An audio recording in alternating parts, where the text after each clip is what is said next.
Monday, April 28th, and we have lots to break down today on PuckTime, WagerTalk TV, Tampa Bay and Florida, the Battle of the Sunshine State. Tampa won over the weekend, making that series 2-1 for the Panthers, and we're going to talk about the Avalanche and the Stars as well. Towards the end of the show, we'll look at conference odds and Stanley Cup future updated odds.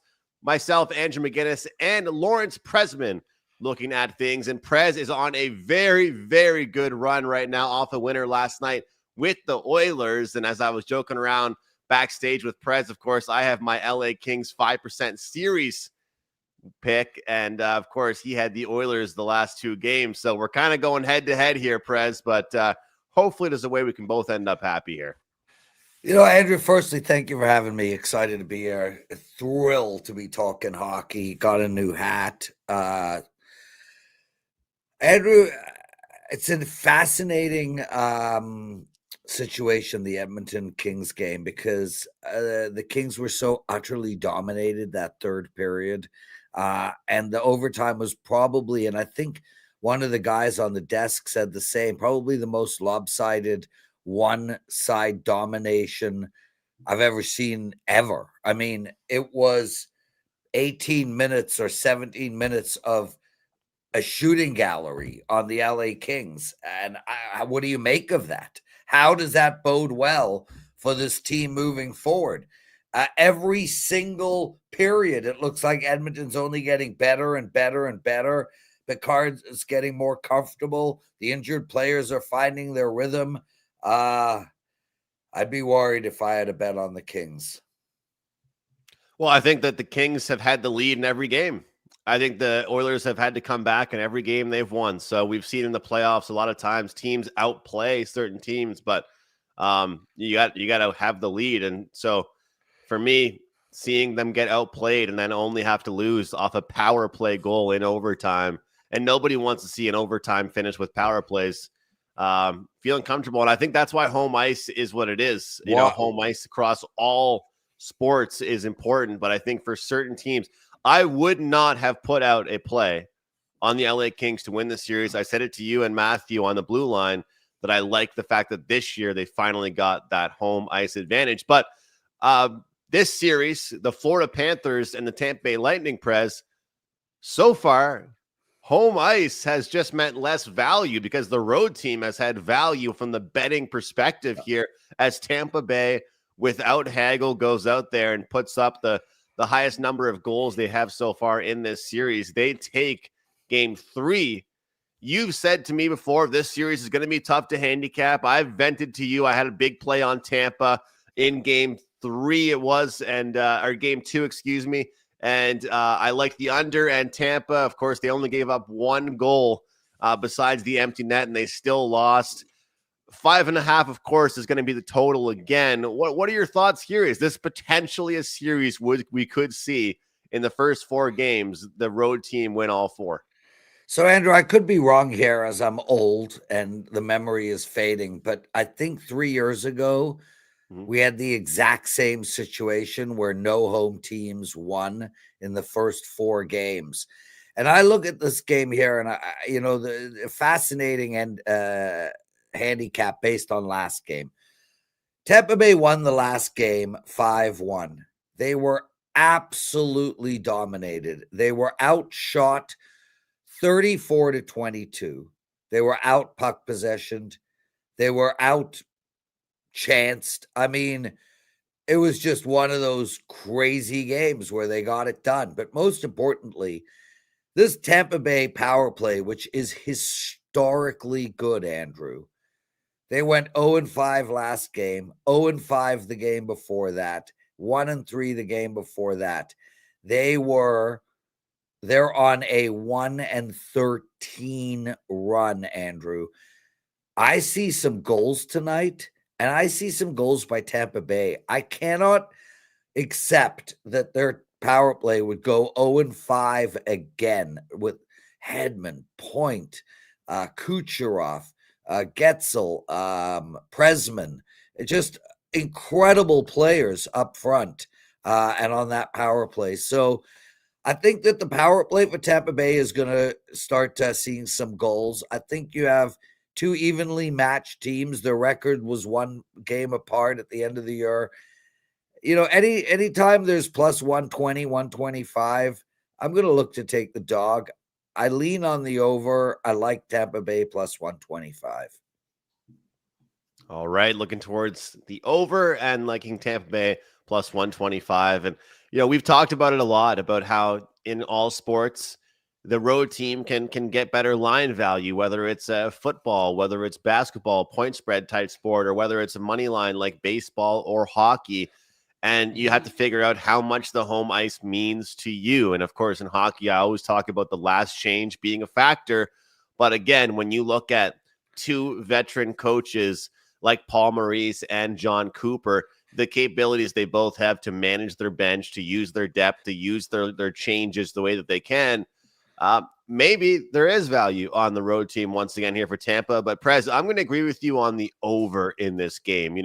First game of this series, I had a 5% play on the over 5.5 as I just saw fireworks. I saw two teams I hadn't played and over close to a week here. And a lot of times games ones, we were seeing overs, and then twos and threes, we were seeing it sort of slow down a little bit here. And Carmine, good to see you, Carm. Hope to have you back soon. He is in the chat saying smaller play there on Tampa for him. Haven't decided if it'll be a smaller client play. I like the over here. Just again, the power play opportunities, the physicality. We're going to have both Tkachuk and Hagel out on the ice probably at the same time tonight. There's been two greasy hits now, one obviously worse than the other, but Barkov gets hurt and Jake Gensel gets hit pretty dirty as well. So I think when you throw in some physicality leading to power plays, leading to power play goals, and all the talent that these teams have, I think that over 5.5 could be in play. And I definitely think that this is an important game, not just for the Lightning to tie it up, but for the Panthers to protect their home ice and get back on track on home. Because we keep on saying, a lot of people said this, that the Panthers didn't really care about where they finished. They wanted to just make the postseason, get to the postseason, and that's all that mattered to them. Well, they finished third in the division. At one point, they were first. Actually, for a good part of the season, it was the Leafs and Panthers battling it out. And, of course, the Panthers finished third in their division. So they need to win this one at home, protect their home ice, and, of course, see if they can kind of keep rolling from that perspective. But, Prez, speaking of rolling, you were on a great run in the NHL, but not just the NHL, doing very well in baseball on the diamond and on the hardwood in the NBA. And for myself, we're picking up units in the NHL, chugging along. I think only 2 losing days so far in the NHL playoffs. Not any massive days recently, but we got the job done a couple days ago, and we're going to try and keep things going. And right now, there's a great deal right now. Buy 2 weeks, you're going to get a third for free at WagerTalk.com. It's a great special. You got to love all these deals that our wonderful head office puts out for all of us. And it's just a solid deal. 21 days of all access for under $10 a day for a limited time. More action for less. Full 21 days for $198, Prez. You got to love these deals they make in the head office there. Andrew, I love the deals they make in the head office. I even love the way, what the head office is so good in customer service. That's what they are best at. And, if you guys, for instance, can't afford a Euro package or something, email Missy or Melissa. Tell them that. See what they do. Anyway, brother, I'm golfing today. I'm excited. Day one of the season. I have huge news to announce on Wager Talk today. The biggest news probably ever announced on the show will be announced at around 12:10 on Wager Talk today. So Whoa. Everyone must tune in for that. Biggest news we will ever announce on that show. Holy shit. Yeah. Wow. If that isn't kind of a tease, I don't know what is, Prez. Biggest news we'll ever announce on that show. Well, looks like I'll be definitely tuning into that. And guys, make sure you watch Wager Talk today, every single weekday, 12 Eastern. And of course, Puck Time, we're live 11 a.m. Eastern. Hit the like button, subscribe to our channel. It is growing every single day here on Wager Talk TV. I will have a prop play to mention at the end of the show. We're also going to just quickly take a peek at the futures odds, but we won't be too long here today with just the 2 games. And of course, Prez and I have client plays available at WagerTalk.com. But Colorado and Dallas has been a very interesting series as well. Your thoughts overall, Prez, just on what you've seen from those 2 teams? Yeah, before I get into that, you did ask me how I'm doing, Andrew. I had a 5% play on the Edmonton Oilers in Game 3 on Friday night. Holy moly, down by 1 with 6-7 to go in the game. I don't know what the LA Kings coach was doing, reviewing a review. I mean, that just made no sense. But the game turned on that goal, then power play.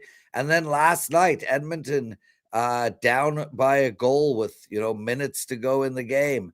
And then won it in overtime. So I'm rolling, dude. I'm 7-2 in the playoffs so far. I'm on a 9-2, 22-9 NHL run. Yeah, and I got 1 play up for my clients tonight. As for this series, look, we expected the series to be tight. You have 2 potential Stanley Cup champs, playing against each other in the first round. The series is now 2-2. Dallas got 2 wins, 1 in Colorado, 1 in Dallas, and then Colorado really played maybe the best game they've played all season, maybe in the last couple of years against Dallas. 4-0 win, but more importantly, just complete and total domination.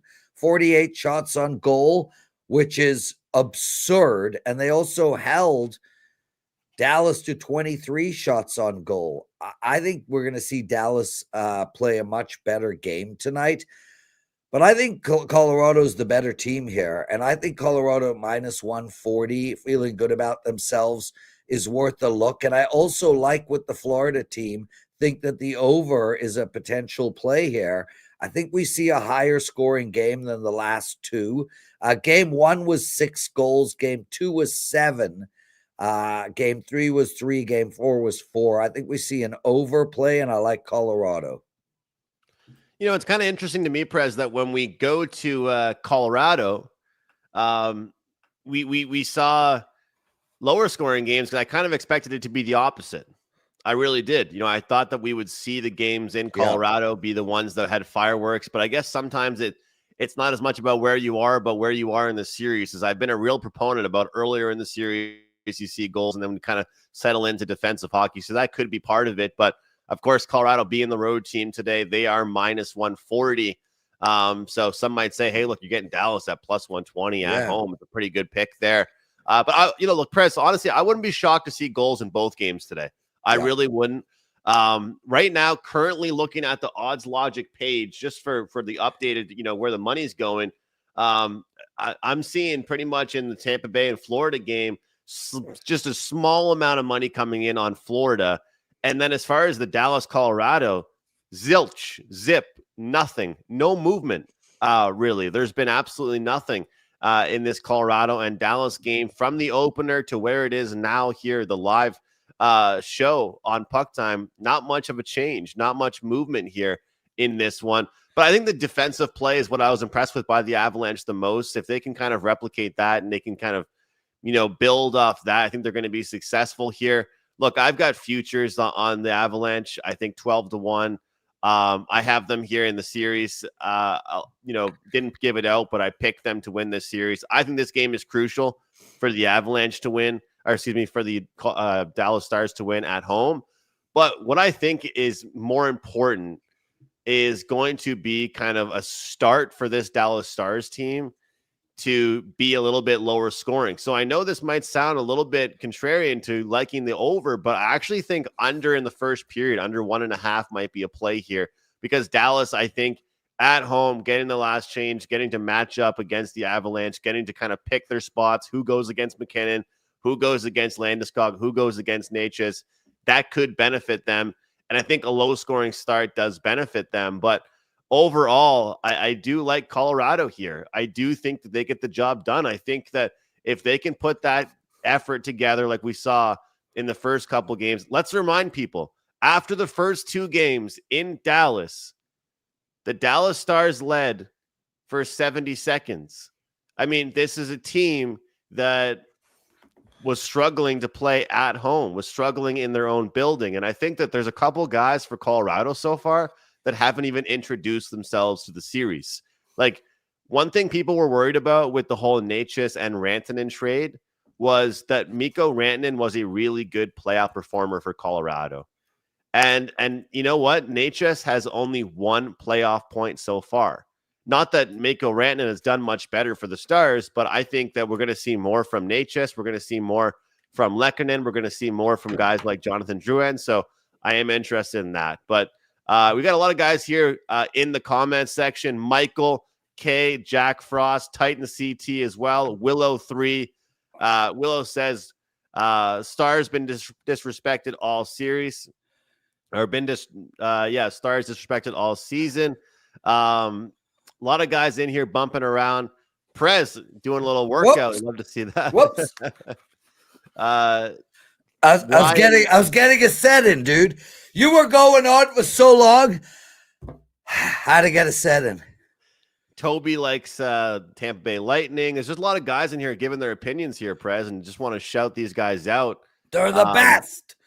Seth says happy Monday to everybody except for Winnipeg who didn't show up. You got to love that. But, you know, Prez, it is always interesting to me when I see a road team being such a high favorite the way that they are right now, this Avalanche team. But you and I are sort of on the same page. I like the Avalanche tonight. Look for a slow start. I think if you like the over, you could potentially get a live over betting spot. Andrew McInnis, do you remember Squints? No. From The Sandlot, the movie The Sandlot? I haven't seen that movie in so long. I may have only watched that once. That's you, bro. With the big ass glasses, eh? Yeah. So, did you buy a purple shirt or did someone gift it to you? I've got purple, I've got pink, I've got everything. I've got a big color wheel in my closet. So you consciously chose that color? Yes. Okay, just checking. You don't like it? I noticed you mostly just wear dark colors. You not have a broad palette, Press? I wear orange more than any other color. Orange, okay. All right. Yeah. All right. But as you get old and fatter, dark colors hide things. Yes. Okay, so fun show. So, okay, real quick, Press. Let's look at the odds, all right? Let's just take a look at it because we got Carolina, your Leafs, obviously up 3-1 in their series, so they're up pretty high right now as far as the odds on that. Do you think I should be worried? No, because they managed to go up 3-0 in a series that went to overtime 3 straight games. I mean, if you ask Maple Leafs fans, they've looked so good, and this series has been way different, but I've seen 3 games be 1-goal games. So the fact that they were able to win 2 of those. Dan, what is he saying? Is he complimenting the Leafs? Is he insulting the Leafs? Is he insulting Leaf fans? Like, what is Squints talking about today? It's a bit of both. All right, the Hurricanes are currently plus 450. They're leading the charge with the Stanley Cup future odds. We're seeing them plus 450 to win the Stanley Cup. Florida Panthers plus 650. Maple Leafs plus 750. Avalanche 8-1. Jets 950. Capitals 10-1. And then looking at the Eastern Conference odds, obviously very similar there. When you look at these odds and when you're trying to find value and you look at the board right now, as much as it pains me to say this, Prez, you have to accept reality a little bit. I have to accept reality. I think looking at the number there for the Eastern Conference winner at 5-1 for the Capitals and looking at Stanley Cup right now, 10-1 for the Capitals, look at the path. They're up 3-1 against the Canadiens. They're probably going to get to play the Hurricanes, and I think they could beat them. And then they're going to go into the Eastern Conference Final Series against most likely the Maple Leafs or the Panthers or Lightning with 10-1 ticket. I think when I look at that on the East, my value side is the Washington Capitals. And when I look at the West, my value side would be the Vegas Golden Knights. People are writing them off because Minnesota's played better than people think. So I think 10-1 Capitals, 10-1 Vegas. Those are two tickets I think that are worth punching in right now. Listen, I could not disagree with you more on the Washington Capitals. There's a couple of lines that are shocking there. Number one, how the hell did Carolina jump to plus 450? What we didn't expect them to win this series? Like, come on, they're playing a depleted New Jersey team whose coach specializes in first round exits and who's missing their star player plus 2 defensemen. Carolina has no business jumping up to plus 450. LA Kings plus 1,500. That's 200 less than the Edmonton Oilers. And they still have home ice advantage. That's a very interesting line as well. I think the value here is on the Winnipeg Jets. And as far as the East goes, man, I got nothing. I think Washington's a fraud. I think Carolina's line is way too high. I think Florida's low. I mean, Florida's line is low. I guess the Toronto Maple Leafs would have the best value coming out of the East based on these odds and based on the fact that I don't believe in this Washington Capitals team. I don't believe in Vegas Golden Knights either. So as far as, Edmonton plus 1,300 and the Leafs plus 750, go Canada. Well, I think people look at futures differently because you say Carolina's number is too low, and then you say Washington are frauds. But I think at the end of the day, one of those two teams is probably going to make the Eastern Conference Finals. Great. They still have to win 2 more series after, And then you have 10-1 on the Washington Capitals in the next 2 series. It's not like I'm saying I like Washington to win the Stanley Cup. I'm saying I like 10-1. I get it. I get it. Because that's the thing. It's going to be a bloodbath between Tampa, Florida, and Toronto. And you know what? As much as I make my jokes about all the 1-goal games the Toronto's won, they have looked different. They have a goaltender. They have depth. They have a bottom 6. And they haven't even looked their best yet. And they're up 3-1 in this series. So why is it not going to be a bloodbath between Carolina and Washington? Washington's the dirtiest, roughest team in all of hockey, and Carolina is a defensive, heavy hitting team. I'm not. You think Florida is the dirtiest team in hockey? Go ask the Montreal Canadiens who the dirtiest team in hockey is. It's the Washington Capitals, and Carolina is too heavy to stand for that shit. I think Carolina and Washington beat the crap out of each other, Andrew. When I say bloodbath, I actually wasn't referencing physicality there, but I agree with you about last night. As a fan, I was obviously disappointed. What about the cross-check to Cole Caulfield, the elbows that are going on, the hacking, the hooking? I mean, it's Washington has got like something organized with the refs or something. Well, look, my biggest problem with NHL refereeing, and I said it last night on the post-game show I do, is that it's different every game. So the referees are allowed, and same thing with NBA. The referees are allowed to wake up and say, okay, guys, today we're going to call every single thing we see. And then in game 2, they woke up and said, let's try not to call anything, and we're going to only call things that we just have to call. How is it a sport where the rules differ depending on the staff working that day and the game? Cross-checks. And then, like, if you watch yesterday's penalties, all of them, they are calls. In the regular season, those are calls. But if you watch games 1 and 2s, you would think there's no way those ones that got called yesterday could be called based on watching game 1 and 2. Dude, but this is going on in every series. I mean, the Leafs, shame on them for not scoring on a 4-minute power play in overtime. Mm-hmm. But 30 seconds into that power play, there was a blatant trip. For the second time, the Leafs should have been on a 5-on-3, both times directly in front of the ref. Both times the guy went flying. So this shit is going on in every series, Andrew. With that said, the NHL referees make the NBA referees look horrible because they are the single worst group of refs ever in history in the NBA.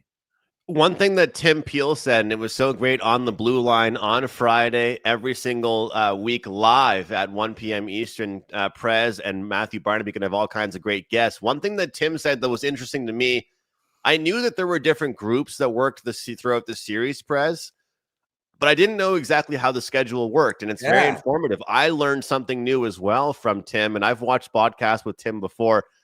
What I love about that guy is he embraces the haters. There's a lot of people that don't like him, a lot of people that love him, and he loves it, embraces it. But maybe this is a hot take, or I don't know. You guys let me know in the comment section. Do you think the same referees should referee a whole series, or should it be changed throughout the series? I want to know what you guys think in the NBA, in the NHL, maybe in MLB with the umpires. Should it be the exact same officiating crew throughout the series? Because if we saw the referees that we had in games 1 and 2 in the Capitals Canadiens game refereeing game 3 and 4, I think the calls would have been way different. I mean, you were getting calls for the slightest interference in game 4, but you could cross-check somebody in the neck and not get a penalty in game 2. All right, Prez. All right. That's it for me.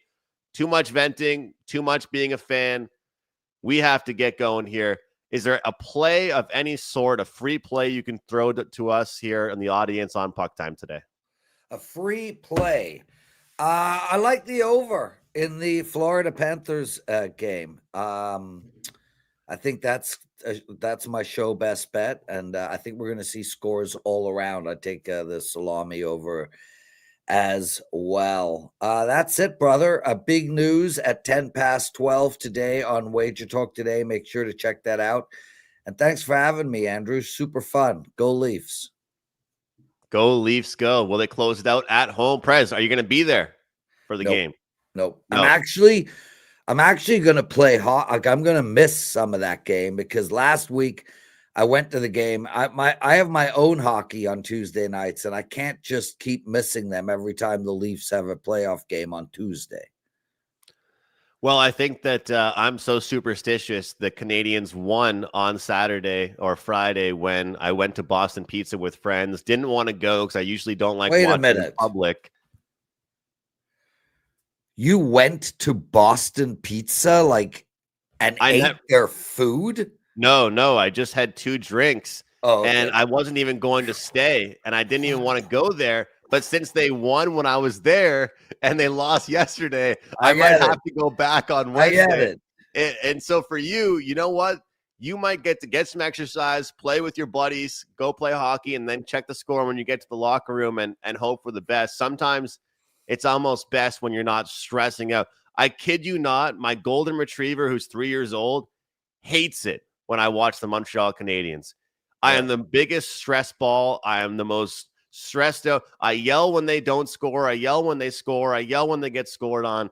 It's awful. My girlfriend had to take the dog for a walk yesterday while I was watching the game because I was yelling too much at the TV. But my free play for today is going to be Jonathan Drouin to record a point. Buster was on it when he was on the show the other day, and he liked that one as well. And this, to me, is just one that we're talking about a streak here. It's plus 115. This is a head-to-head streak, Press. In 11 of his last 12 games against the Dallas Stars, he has a point. And some might say, well, is the streak not over yet? I mean, it's, 11 of the last 12. It's probably going to end soon. The thing is, it's plus 115. So the odds makers clearly couldn't care less about this streak here. And I think he'll play well on the road. I think he'll find those matchups that work well for him. He's also out there on the power play. So plus 115, good play for him. But I will have a 5% play going tomorrow in the NHL. I'm going to put that up early today. So, guys, make sure you grab that or get 2 weeks and get the third for free for Prez or myself. All right, that will do it for Puck Time on WagerTalk TV, April 28th here. We hope you guys enjoyed. Thanks for all of you guys being with us in the live chat. Hit the like button on the way out. We'll see you next time right here on Puck Time.